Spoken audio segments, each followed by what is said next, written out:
Voice of Cameroon, la voix de l'espérance.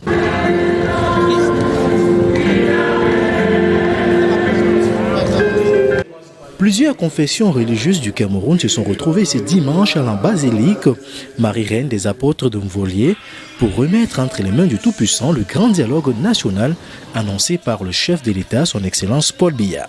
Un culte écuménique et historique pour le Cameroun auquel catholiques, protestants, pentecôtistes, orthodoxes et musulmans ont prié tous ensemble le même Dieu. Des prières adressées au Seigneur pour la réussite du grand dialogue national. À l'initiation du grand dialogue, le nom de Dieu soit prononcé. Vous savez que la parole de Dieu est claire. Si Yahvé ne bâtit la maison, en vain les maçons peinent. Donc la prééminence de Dieu, la prépondérance de Dieu, l'antériorité de Dieu dans tous les actes humains vient d'être confirmée par notre prière.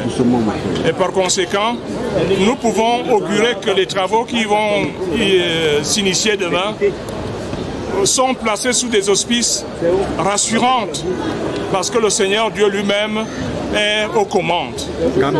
Nous avons la certitude que du haut du ciel, le Seigneur bénira tous ses enfants camerounais et qu'il leur donnera l'esprit de cohésion, l'esprit de paix, l'esprit de réconciliation et que notre pays, toujours béni, le sera pour le futur.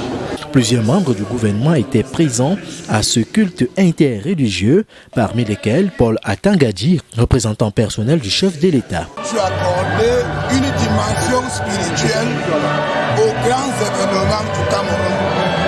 Je voudrais remercier l'archevêque de Yaoundé ainsi que les leaders religieux qui ont répondu à l'appel du chef de l'État pour cette célébration interreligieuse qui est très importante pour la vie de la nation. Vous avez retenu ce que l'archevêque a dit comme les autres, que à travers le dialogue, nous remplaçons le combat par le débat. Et vous savez, Saint Paul a dit ceci, très important. Dans le chapitre Romains 13, Saint Paul dit ceci, tout pouvoir vient de Dieu. Et celui qui ne respecte pas l'autorité résiste à l'ordre que Dieu a établi. La paix, le dialogue, le vivre ensemble sont autant de mots sur lesquels les différents hommes de Dieu ont insisté lors de leurs différentes prières. Car selon eux, il est temps pour que les Camerounais enterrent la hache de guerre et construisent tous ensemble leur pays.